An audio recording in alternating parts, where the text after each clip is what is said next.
que ñoom defaluñ ko kenn ñun lañ ko defal. c'est vrai Wade. c'est pas Wade du Sénégal. c'est pas Wade du PDS c'est pas Wade de Kébémer. Wade le monde entier. Et peut-être même les manifestations dana nekk occasion pour ñu mën ci am luñ ci développer. Je sais que ku mel ni suma grand frère Doudou Wade. dana ci am mbégte. parce que am na ay weer ci ginnaaw. ma am lu ma ci bindoon. ba dem seeti ko. ni ko grand man daal dama doon xalaat lii. pour le centenaire de Abdoulaye Wade. mais ndekete man fa ma ci toll woon. moom defoon nu fukkam. moom préparé woon na ko déjà. waaw ba am lu mu ci doon def. xaw ma fan la ca toll à l'heure actuelle mais en tout cas initiative bi. moom moo ma ko jëkk jël. parce que man bi ma demee di ko encore une fois dama fekk moom def na ci lu bëri ba jël ci ay contacts. donc initiative bu ñu rafet la lii mooy Sénégal. lii la ñu bëgg ci Sénégal. de la même manière noonu seen diggante ak Macky Sall noonu la war a mel seen diggante ak keneen noonu la war a mel. donc vraiment maa ngi féliciter très chaleureusement le ministre de la culture c'est une très très très belle initiative. te bu ñu ko jaaralee fi ñu ko war a jaaree le monde entier sera à Dakar. parce que nous n'oublions pas xëy na politique dafa am bayre mais Wade politique la mujjee. Wade déjà. vers les années 58. moo doon défendre devant les barreaux français. les prisonniers du FNL d'Algérie boobu FNL d'Algérie mi ngi nekk en guerre contre la France. ñi ñu doon jàpp moo doon sol robe avocat ñëw di leen défendre. en 58. en 58. quand l'Angola était en guerre de libération. Agostinho Neto docteur Agostinho Neto xaritam la woon. Wade à chaque fois que les combattants. du MPLA doon déplacé wu dans le monde. muy fay seen billet d'avion di fay seen frais d'hôtel. donc kooku yàgg na. ku ñu fi mus a jàpp. nay Cheikh Anta Diop nay Mamadou Dia nay ñeneen yoo xam mun naa leen bañ a tudd. da doon sol robam ñëw di leen défendre. c'était à l'époque du parti unique de fait. il y avait que le parti socialiste à l'union UPS. à l'époque. et tout ce qu'il a fait pour l'avènement de la démocratie au Sénégal et dans le monde. bi muy créé le parti démocratique sénégalais. j'en ai parlé dans mon livre d'ailleurs qui va venir aussi. booba partout en Afrique noire il y avait pas de parti d'opposition. mu def ko. am fu muy jaar ba egg fi mu egg. donc kooku tey jot na que le monde entier je parle pas de l'universitaire. je parle pas de l'homme de culture est-ce que xam nga Wade da doon jouer orchestre. waay da daan guitare. di flûte. loolu di tuba ñu bari xamuñu ko. ah oui d'ailleurs il nous a dit une fois vous savez moi j'ai joué avec tous les instruments. mais sama baat nag neexul woon pour. mais elle était suffisamment belle pour charmer Viviane. c'est comme ça qu'il le disait. orchestre bi la créé woon. nekk William Ponty créé un journal boo nga xam ni rédaction bi il y avait plusieurs noms. comité de rédaction. mais moom dong la woon. rédaction bi. moom rek a fa doon nekk. lépp moo ko daan def. cey waat. alors parmi ces anecdotes. da doon toog Paris. disons en France de manière générale pas Paris parce qu'il était à Besançon. d'ailleurs Besançon la xamante fa la tase ak Cheikh Ousmane Diagne mooy papa ñoom Dior Diagne ñoom Anta Diagne. d'accord. samay nopp relation yu bëree bëri. soxna Pénéré Niane bi doon soxna Ousmane Diagne. moom moo tax ba yenn relation yu am seen diggante. c'est valable également ak le doyen Saliou Kandji bi nekkoon fii à la Patte d'Oie l'ambassadeur Saliou Kandji qui est décédé maintenant ba tuddee Ablaye Wade doom ak yeneen. alors da doon toog ak ses camarades mu leen je vous invite au restaurant gars yi ni ko mais yow tu n'as rien tourisme mu ne nañ leen def rek. gars yi ñëw restaurant ndekete góor gi day jël bantu almet ba boytu almet. dugal ci benn mbóot. xam nga mbóot. mbóot waay kafaar. bu gaañee lekkee ba pare mu jël kafaar bi sànni ko ci plat bi rek woo tubaab bi rek mbéj ko futani moi regardez ce que vous avez fait gars yi topp ko di ko sarax mun kaay ale nañ leen dem. donc voilà un homme qui s'est toujours opposé à la domination coloniale. sous toutes ses formes nag. loolu benn forme la boobu parce qu'il a toujours considéré que. tubaab yi loolu ñu yëpp ci ñun lañ ko jëlee. donc façon boo ko nanguwaatee ci ñoom baax na. donc il s'est toujours opposé aux colonisateurs et sous toutes ses formes donc vraiment c'est un homme de dimension exceptionnelle. yàlla nañu ko yàlla fayal bàyyi ko fii ba ca kanam.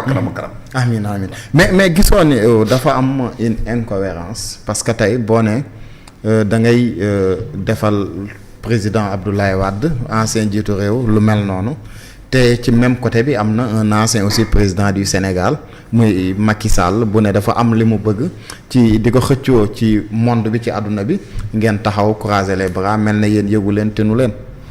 oui bien sûr une incohérence mais xam nga man lu ñuy defal lu jëm ci Abdoulaye ak nu mu mën a demee rek dama naan waaw day j'applaudis d'autant plus que objectivement lu baax la mais la position du Sénégal par rapport à Macky Sall c'est une catastrophe d'abord loo nga xam mënoo ci dara xam nga bëri ko ci mbartal boo téyee mu dem boo téyewu mu dem yàgg naa wax booba candidature Macky Sall sax siiwagul doon nañ ko ñurum tu noonu may wax ni Macky Sall c'est pas un homme buy def un saut vers l'inconnu la muy dugg da koy xam su doonee candidat il gagne su doonee candidat il gagne je l'ai toujours dit aujourd'hui toute l'Afrique a fait bloc autour de Macky Sall au moment où l'Afrique fait bloc autour de Macky est-ce que rafet na Sénégal pour quelque raison que ce soit ñu ni woy Macky Sall du doon et pourquoi Macky Sall ne va pas être secrétaire général pourquoi parce que ñoom jàpp nañ ne Macky Sall daf fi def ay tooxi doona yoo xamante ne réglé bu suñu bëggoon d'abord Macky Sall def fi benn tooxi doona il faut qu'on soit sérieux d'abord jàpp nañ ne y a plus de 80 morts au Sénégal te moo yoo xamante ne loxo Macky Sall dañu ci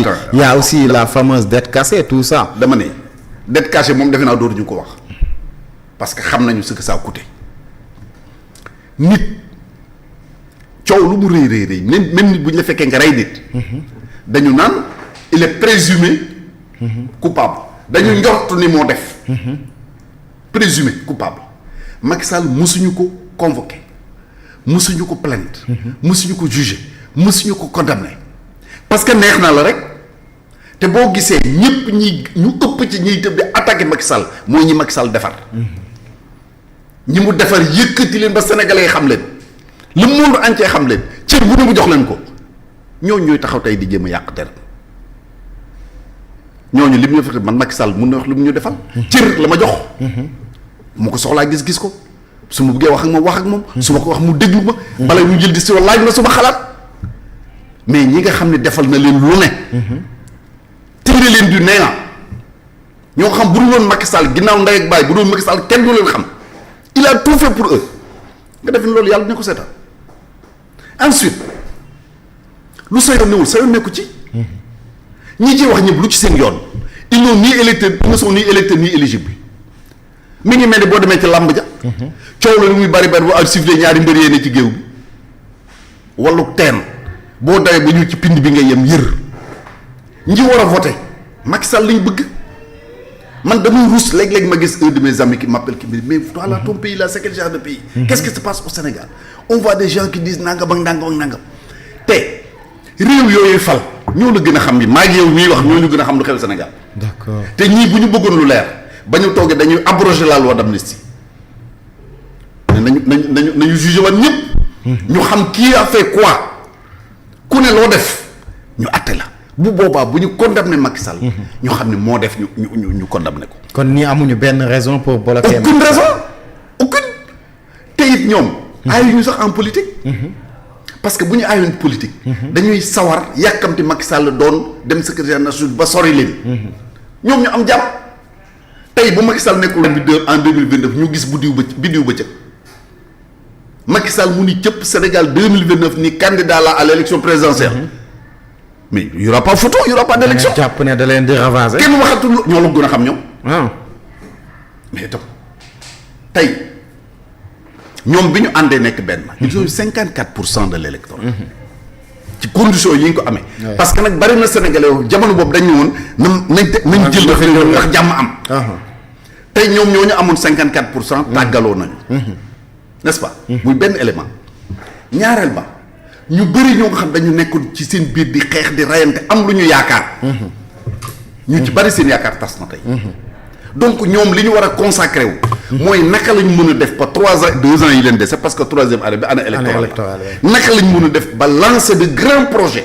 teg ci dëkk bi loo nga xam ni ñëpp seen xel dina dal ñu ne ah attention ñii kat vraiment début bi c'était difficile mais léegi nangam ak nangam ñu am ci moo tax may insister di leen lancer un appel.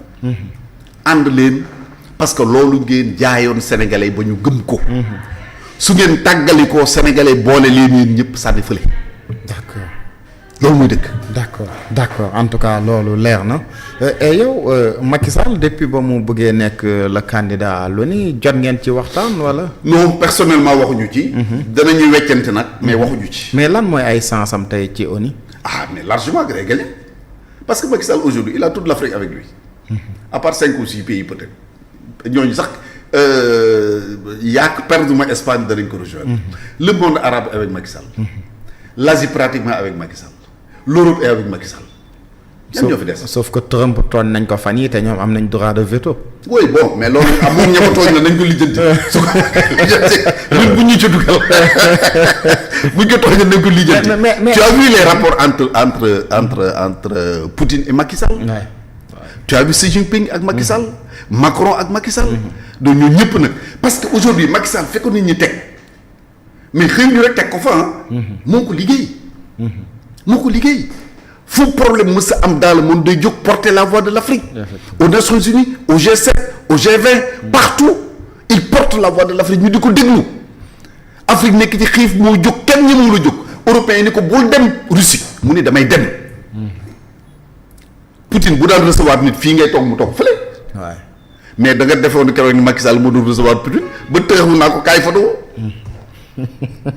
loolu nag suñu amee man su ma sañoon muy man yow bu doon yow bëggoon nga muy yow keneen ku mu doon bëggoon ku nekk bëggoon nga ko am. mais ki ko yàlla jox dañuy nangu ni moom la ko yàlla. heureusement bi ko yàlla defee un africain def ko un sénégalais. Sénégal boobu Afrique yëpp dañu ànd ni yow mais ndeysaan ñun sénégalais war nañ ci mën a jàpp gis nga yàlla bu lépp jeexee yàlla rek la. yàlla moom sàkk ñaari doom ci Sénégal yu am na ñu mel. sekk yeneen ñaar yu am neneen lu ñu mel. Abdou Diouf ak Macky Sall. Abdou Diouf 25 ans. ba romb tey 90 ans. am teraanga bu la yàlla defal. ku la bëgg a toroxal. mooy torox. Macky Sall regarde parcours bi mu am daa ko fee jàng. ëppale bu fi nit ñi dara mais moom la yàlla jox parcours boobu kenn mësu ko am au Sénégal. De l'autre côté tu as Ablaye Wade qui s'est battu toute sa vie ba egg fi mu egg comme on le dit l'intellectuel le plus diplômé de Johannesburg à Casablanca xeex moo ko may